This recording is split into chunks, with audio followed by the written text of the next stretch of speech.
Hey guys, and welcome back to DarkLogic Studios' Attack on Titan theories and discussions. Before we go any further, I want to give you fair warning that these videos are going to contain lots and lots of spoilers. So if you're not caught up with the manga, then what are you doing with your life? Seriously though, if you don't want spoilers, you should probably click on something else. If you're all caught up though, then let's get to it.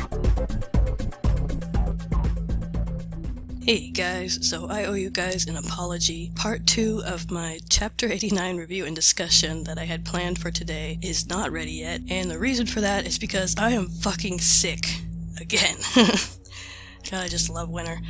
But thankfully I'm feeling a little better today. My voice is starting to come back, and I didn't just want to have nothing today. So I decided to go ahead and make this quick video because I wanted to talk to you guys about the official translation. When I had done the first part of the review, I was working on the translation that was available, which was not quite accurate. But now the official chapter's been released, and there are some significant differences that need to be noted. And I want to quickly go through them, what I've noticed, and share what I think, and also get some feedback from you guys on what you guys think of all this. And I want to share a theory that I have as well. Now first off, I'm still kind of confused about the pose Hanji was talking about. Apparently this pose is somehow symbolic of the Attack Titan, though I don't remember seeing this pose anywhere else in the story up until this point. I understand that she's weirded out that Eren's like talking to himself and stuff, but if someone could explain this pose thing to me, that would be very much appreciated. While we're on this subject, is it being implied that Levi too went through a phase where he'd stare at walls and talk to himself? Oh yeah, sorry I asked. Then of course, Armin's about to say something and Hanji interrupts him. God damn it, Hanji. Let him finish his sentence. She also seems surprised when Levi implies that she said something really terrible. Hanji's got cold. She's so cold. This translation also paints a clearer picture of Ymir when the Marleyan government came and arrested her congregation. She said she played the role because it made everyone around her happy. Even when the man who had basically raised her betrayed her, she still continued to play the role because she thought it would save them. This makes a lot of sense considering the Ymir we know now. And as I said in my previous video about her, the way she criticizes Historia about being so nice to people, and that she's kind of been there, and that so now we know why she is the way she is, and why she decided to live only for herself. Also, I noticed something else. Did Levi get shorter? I mean, look at this panel, he's in the foreground, and he's like an entire head shorter than Eren. Like, is he shrinking?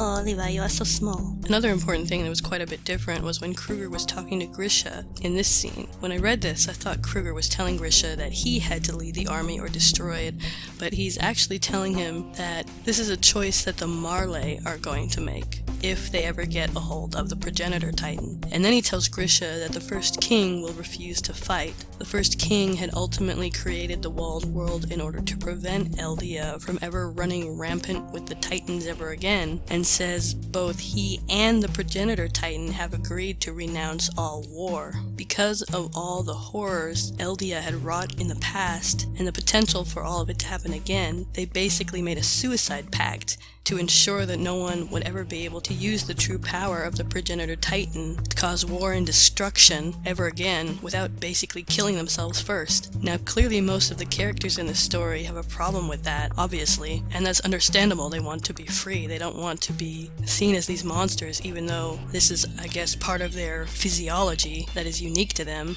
And obviously they don't want to be destroyed, they don't want to be wiped out. But if you look at it objectively, even though it's incredibly messed up, it's kind of, if you look at it from a certain perspective, the most responsible decision. I mean, if you're ruling a kingdom full of people whom all could potentially gain unlimited destructive power as a titan, whether mindless or not, wouldn't it be the best decision to keep them from the rest of the population? To keep them imprisoned or quarantined in a sense? But on the other hand, with the rise of technology and the clear war-hungry world that this is taking place in, even more destructive forces are on the horizon thanks to technology. The Marley have an entire arsenal of weapons they're getting ready to use against the Eldians. Weapons that could easily overpower the mindless titans and the titan shifters, no matter how freaking many there are. So, really, If you apply the same reasoning to the Marley, shouldn't they be quarantined too? Aren't they technically just as dangerous, just in a different way? In fact, they are the ones planning on either wiping out an entire race or literally using them as weapons, who apparently have more enemies out there than just the Eldians, and are planning on causing just as much destruction. Like, why do they get a pass? And Kruger reasons out that a king unwilling to protect his own people is no true king, and technically he's right. After all, what is a king but for not a leader and protector of their people? Moving on to a very important one that actually had to be corrected. It had at first apparently been translated to say, if I consume someone with royal blood who's been turned into a titan, but it is meant to be, if I touch someone with royal blood who's been turned into a titan. So it looks like you're safe, Historia. Last but not least is the most important difference at the very end of the chapter, the footnote we are left with. For eternity he lives to fight his battle.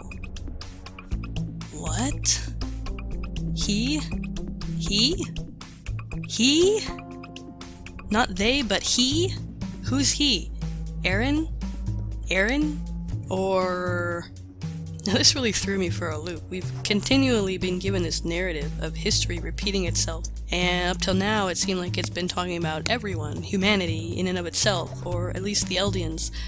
But it seems that this narrative is talking about one individual.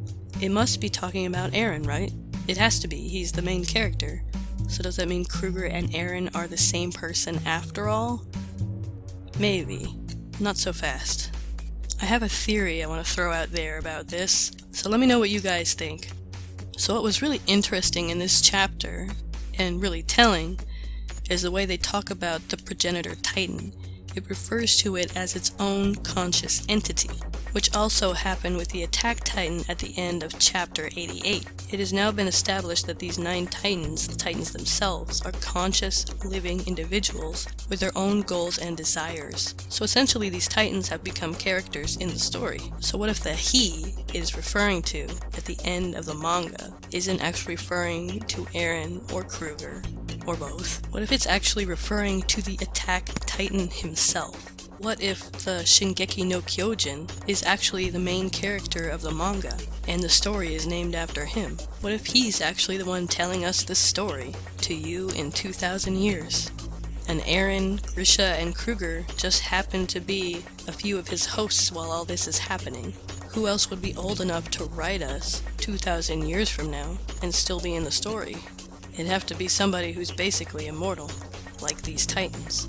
It's said in the last chapter that the attack titan has continuously moved forward, always fighting for freedom.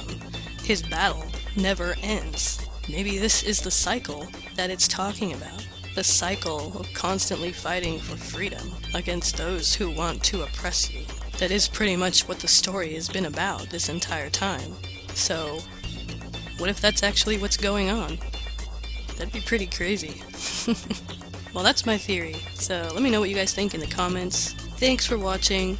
I will have part 2 of my Chapter 89 review and discussion about Ymir's backstory very soon. Sorry again for the delay. I'm going to shoot for Friday, get it out nice and early for the weekend. Thank you for being patient and bearing with me. You guys are amazing as always. Don't forget to share your thoughts, and I'll see you next time. Peace.